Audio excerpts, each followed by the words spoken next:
विश्व के कोने कोने में यूट्यूब के माध्यम से हमसे गुरु मंत्र लेकर वैदिक परंपरा में आगे बढ़ने वाले मेरी प्रिय शिष्यों, सज्जन और सन्नारियों, भागवत महापुराण के इस श्रृंखला में आज हम आपको बताएंगे महाराजा परीक्षित के यहाँ सुखदेव जी पधारे। कलयुग को सोना, दारू, जुआ, स्त्रियां आदि स्थान पर रहने की अनुमति देकर महाराजा परीक्षित ब्राह्मणों के आदेश के हिसाब से राज करने लगे। एक दिन वो धन भंडार देख रहे थे कि मेरे पूर्वजों ने क्या क्या धन संग्रहित किया है। तूने एक सोने का मुकुट दिखाया जिसमें हीरा, मणि आदि रत्न जड़े हुए थे। ये मुकुट जरासंघ का था। भीम जरासंघ के पुत्र सुखदेव को हराकर रुलाकर हस्तिनापुर लेकर आए थे और उसे खजाने में रखा था। ये मुकुट अन्याय से प्राप्त किया गया था, इसलिए इसमें कलयुग का वास था। एक दिन महाराज परीक्षित मुकुट पहनकर शिकार के लिए गए। जंगल में जाते हैं तो जंगल में भटक जाते हैं। बहुत प्यास लगती है। सामने ही समीक ऋषि का आश्रम था। राजा पानी पीने के लिए समीक ऋषि के आश्रम में जाते हैं। समीक ऋषि ध्यान में बैठे थे। उन्होंने राजा को देखा नहीं और स्वागत भी नहीं किया। राजा ने पानी मांगा पर कोई सुना नहीं। राजा क्रोधित हो गया। पास में एक मरा हुआ नाग पड़ा था। राजा ने अपने तीर से उस नाग को उठाया और समीक के गले में डालकर अपने स्थान पर रवाना हो गए। ऋषि पुत्रों से समाचार मिला।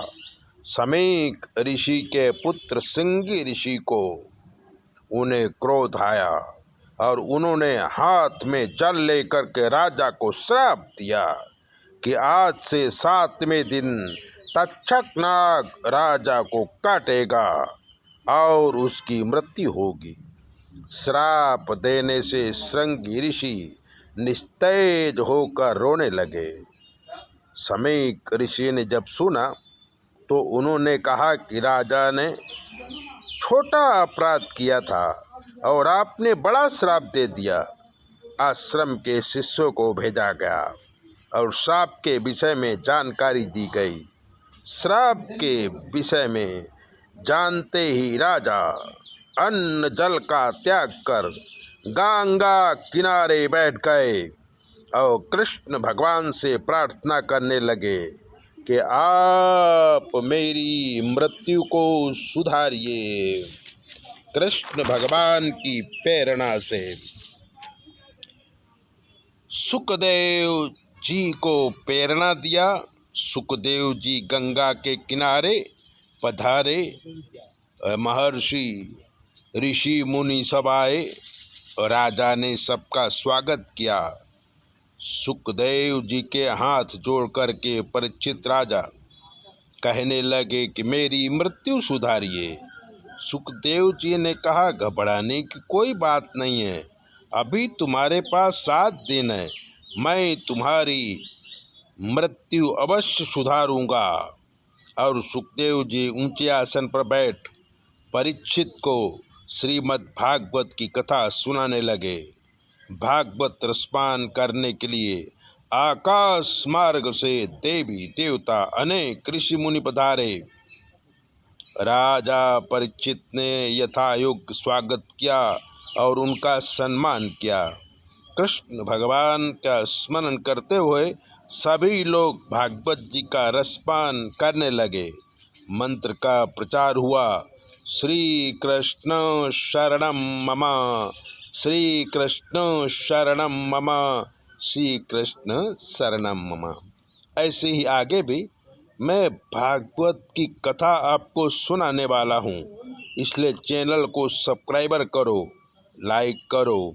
और अगर आपके जीवन में कोई भी कष्ट है तो 9825200108 पर फ़ोन करो। हम आपको बताएंगे कि आपके जीवन में कौन से ग्रह खराब हैं, आपको क्या करना चाहिए, जिसके करने से आपके जीवन में सुख, शांति और आबादी आ सके। जय जय सिया राम। चैनल सब्सक्राइबर करो, लाइक करो। जय बोले।